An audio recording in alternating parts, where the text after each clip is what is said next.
Milé sestry a drahí bratia v Pánovi Ježišovi Kristovi. Stojíme na prahu nového roka a je pekným zvykom, že si na začiatku roka zvykneme prijať veľa dobrých vecí.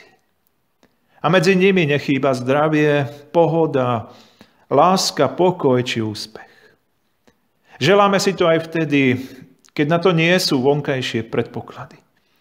Želáme si to napriek tomu, že vieme, že popri úspechoch bývajú aj neúspechy, popri ziskoch bývajú aj straty, že aj zdravie sa rýchlo môže obrátiť na chorobu.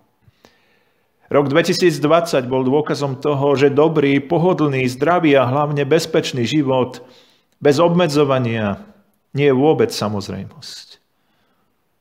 Bol to rok, ktorý vážne preveril naše priority, hodnoty a základy, na ktorých je postavený náš život.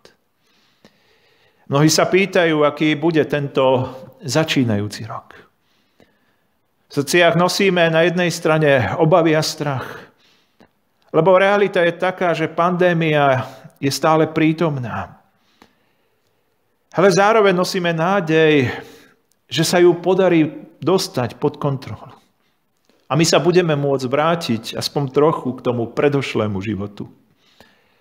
Hľadáme istoty v tomto neistom čase, to, čo by nás podržalo, čo by nám prinieslo pokoj a dôvod k radosti. My, kresťania, máme svoju pomoc a útočisko v Bohu. Máme istotu, že Boh to má stále vo svojich rukách. Boh nestratil kontrolu, ani nezabudol, ani neopustil. Nám všetkým, ktorí žijeme v čase pandémie, to dnes dáva rovnakú istotu. Ten istý Boh svoje slovo splní pri nás. On na nás nezabudne, ani nás neopustí.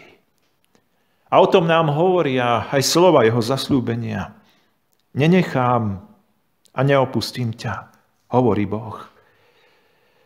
Čo tieto slová z Biblie hovoria dnes nám a tiež, čo nám nehovoria. Nie je tu ani slovo o tom, že veci budú bez problémov, že sa všetko podarí, že bude vždy dostatok zdravia a síly.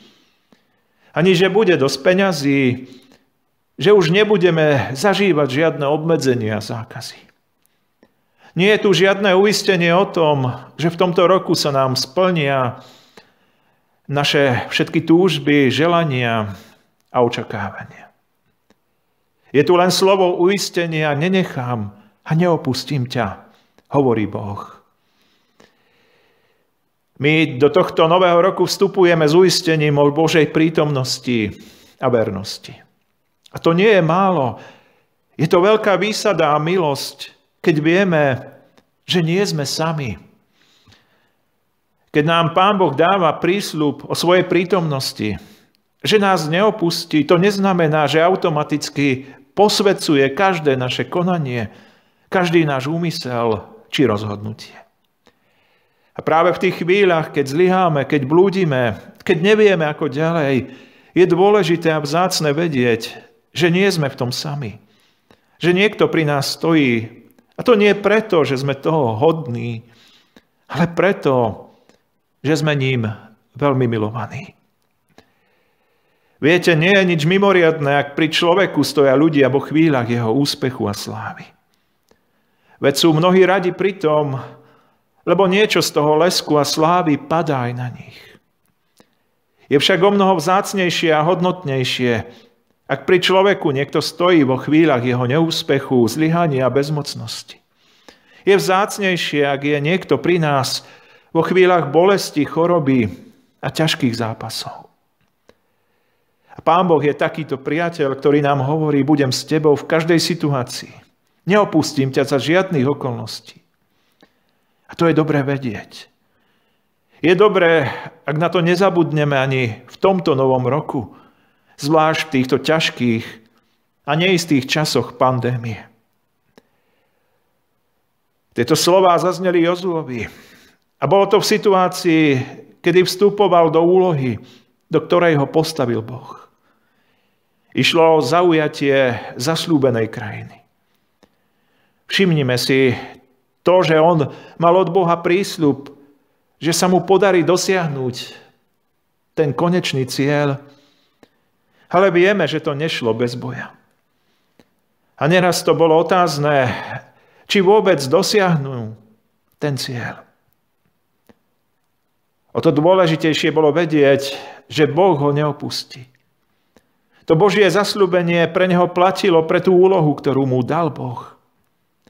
A my sa budeme snažiť v tomto roku o nejaké ciele, či už v rodine, práce, alebo v spoločnosti, či cirkvi. Už teraz vieme, že ich dosiahnutie nebude ľahké a bez zápasov a mnohého úsilia. Keď my kráčame smerom, ktorým nám dal Boh, môžeme si byť istí, že tiež dosiahneme všetko potrebné, ale predovšetkým aj ten konečný cieľ života, večný život. To je tá konečná, zasľúbená zem pre každého človeka, to nebeské Božie kráľovstvo. Ale tiež to nebude bez boja a zápasu. Nezabudnime a kráčame cestou, ktorú nám dal Boh. On nás iste neopustí. A kráčame cestou, ktorú nám dal Boh, ani my sa mu nevzdialime. Ak však kráčame svojou vlastnou cestou, Boh síce bude s nami, ale my sa mu vzdialujeme a odsudzujeme. A v istej chvíli sa môže stať, že sa nám Boh stratí z ohľadu. On nás síce neopustí, ale môže sa v takejto chvíli stať, že my opustíme jeho.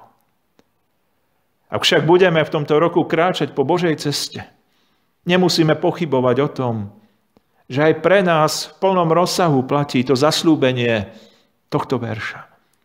Nenechám a neopustím ťa.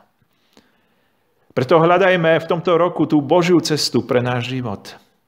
Ten osobný, rodinný i cirkevný. Želajme si, nech sa otvoria nielen obchody, školy, kostoly, ale aj naše srdcia pre Boha, aj pre všetkých našich blížnych. V tých bližších či vzdialenejších dňoch roku 2021, do ktorého sme vstúpili, budeme potrebovať pevnú vieru v srdci, ale aj silného Boha pri sebe a tiež otvorené oči a srdcia k tomu, aby sme si navzájom vedeli pomáhať a podľa Kristovho príkazu jedný druhých bremena znášali. A preto vám prajem tak jedno, ako aj druhé. Pevnú vieru v srdci a silného Boha pri sebe. A tiež vyprosujem Božie dary, pokoj, lásku, milosť, trpezlivosť, ale aj potrebné zdravie, jednotu, vzájomnú spolupatričnosť a pomoc. Požehnaný a Božou milosťou naplnený nový rok 2021. Amen.